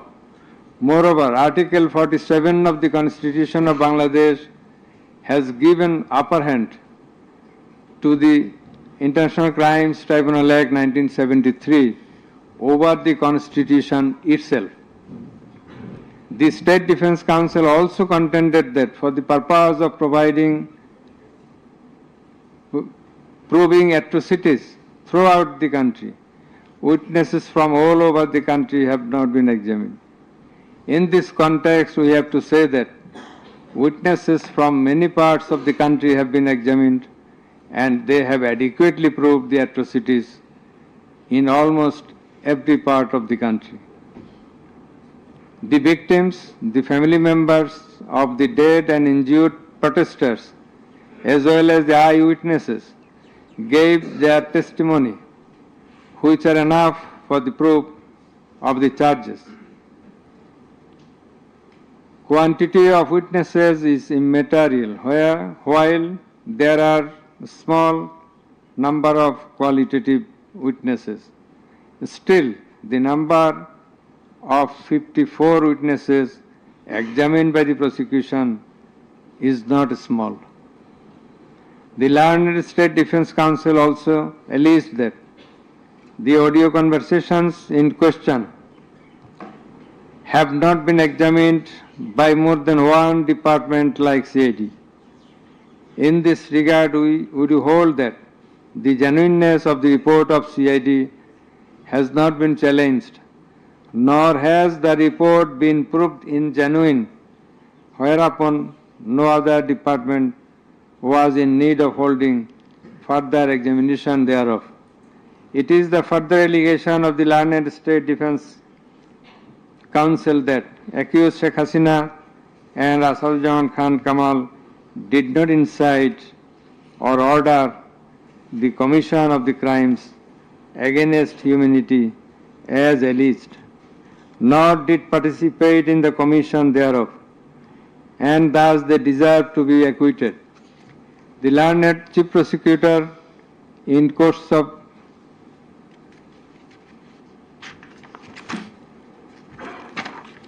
summing up,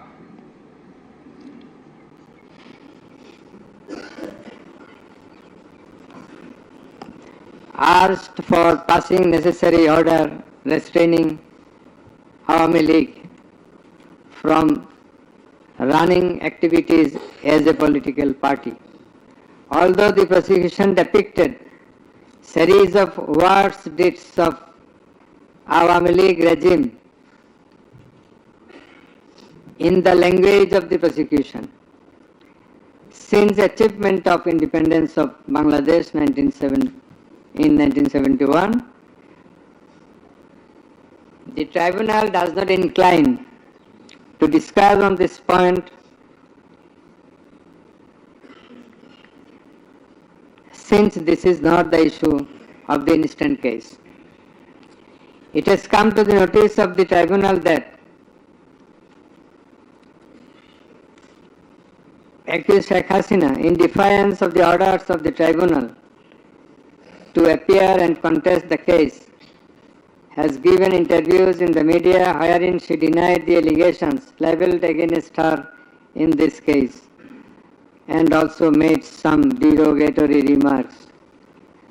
I have noted this aspect beforehand, but in some of her interviews she impliedly admitted her superior command responsibility.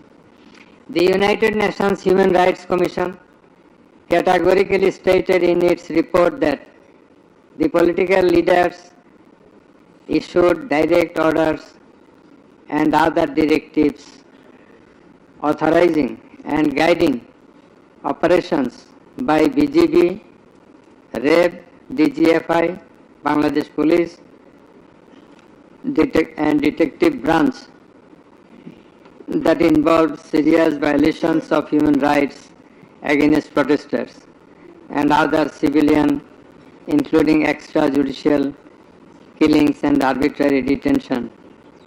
It has been stated in the report that 1,400 people have been killed by use of lethal weapons during the July movement 2024. By the political leaders, the United Nations Human Rights Commission meant the highest government authorities. The authorities in question are unprecedented in the history of Bangladesh. The nature and extent of cruelty administered upon the protesters, inclusive of infants, women, and old, stirred the hearts of the people throughout the world. On seeing the scenario of dead and injured protesters and their outcry in the videos displayed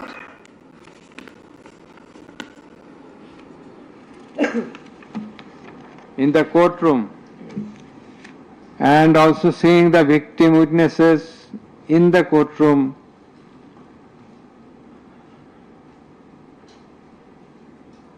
for giving testimony, who lost their skull, eyes, nose, hands, and legs. Any human being will fail to be in the normal state of mind seeing such scenario. Such atrocities must be brought to an end at any cost. Justice must not fail. in view of all the above facts and circumstances and findings. It is hereby ordered that accused Sheikh Hasina be found Guilty on 3 counts under charge 1. Count number 1, incitement. Count number 2, order to kill. Count number 3, inaction to prevent the atrocities and failing to take punitive actions against the perpetrators, and thus she is punishable, she is liable to punish under section 3, subsection 1a,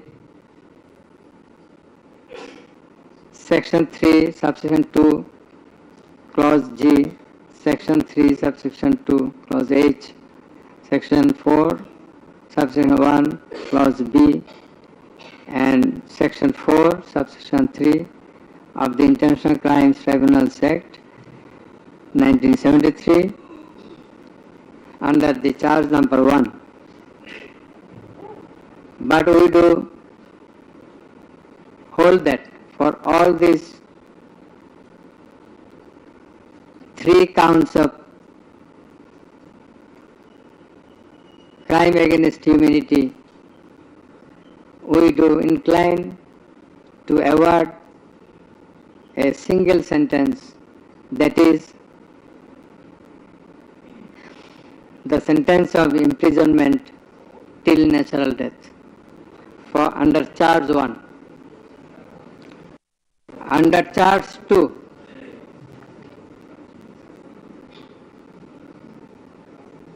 accused Sheikh Hasina is liable on 2 counts. On 1 count, there are several counts. For 1 count, that is passing the order for deploying drones, helicopters, and using lethal weapons to kill the protesters. She committed crime against humanity under section 3, subsection 2a and section 4, subsection 1b of the International Crimes Tribunal Act 1973.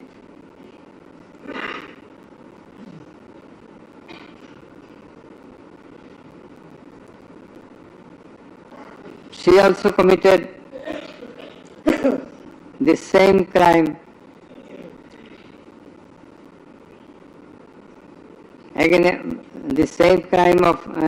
crime against humanity on the second count, killing 6 persons at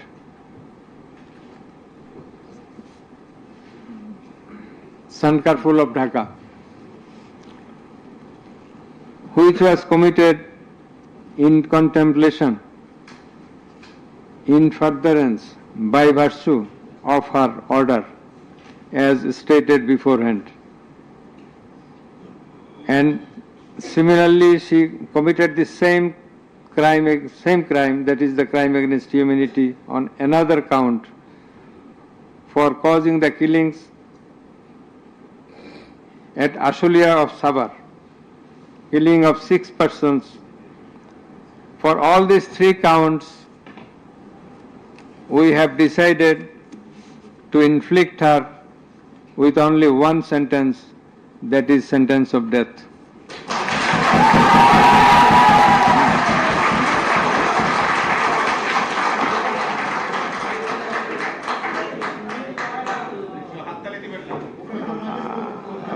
Please. For আপনাদের বিনীতভাবে অনুরোধ করছি আদালতের decorum, ট্রাইব্যুনালের decorum maintain করার জন্য। আপনাদের যা উচ্ছ্বাস, যা এক্সপেকটেশন, যা প্রকাশভঙ্গি, সেটা আদালতের ট্রাইব্যুনাল রুমের বাইরে যে করলে সেটা আরো শোভনীয় দেখা যাবে। Thank you. প্লিজ সাইলেন্ট থাকবেন।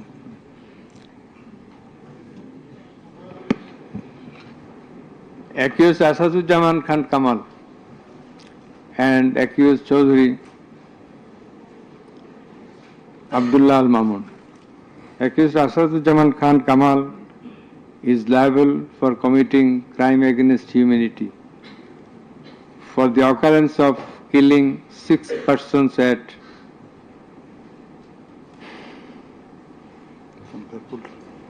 Sankarpur of Dhaka.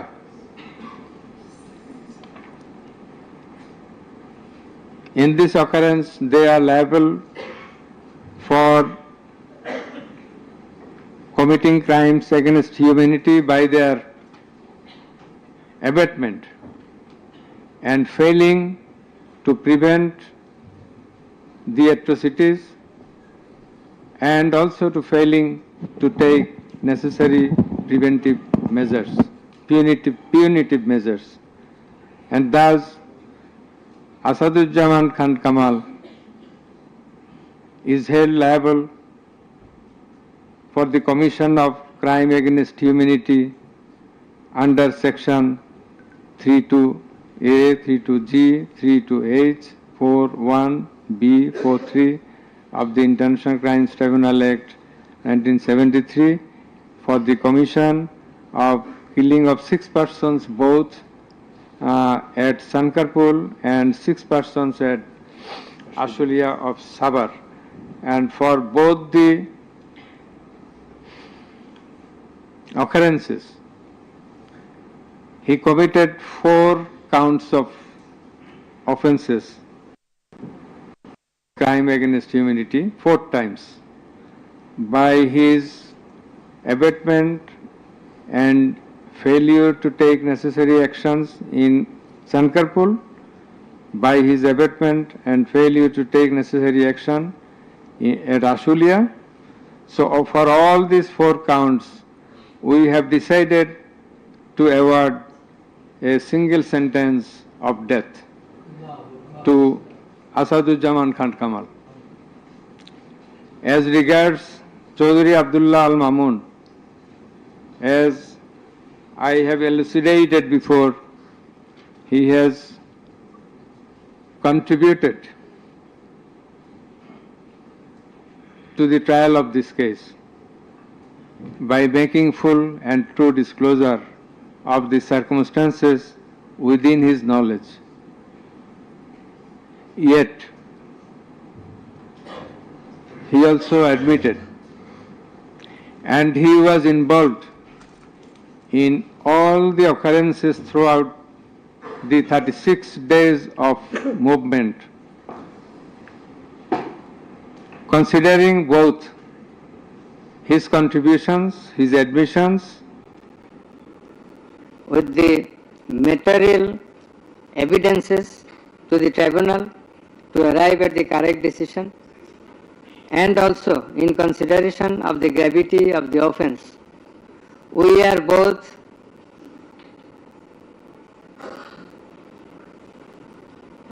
remitting his sentence and awarding a sentence with leniency. That is, the offences involve capital punishment. But for his contribution, we have decided to inflict him with the sentence of imprisonment for 5 years.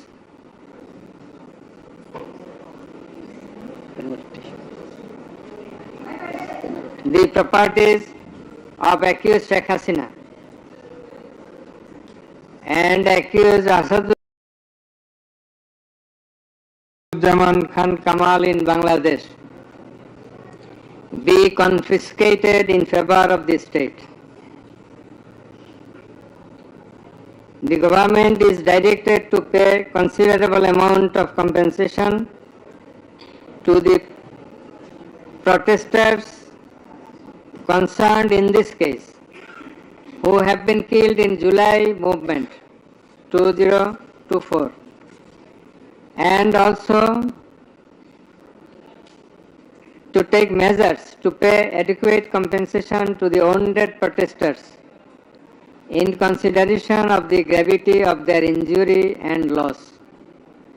The sentence shall be carried out in accordance with the provisions laid down in Section 20, subsection 3 of the International Crimes Tribunals Act 1973, preferably pursuant to the long-standing practice.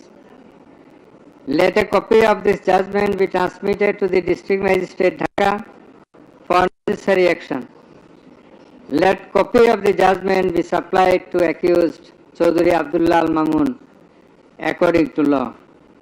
The absconding accused will not get any copy at the moment. So thank you all very much.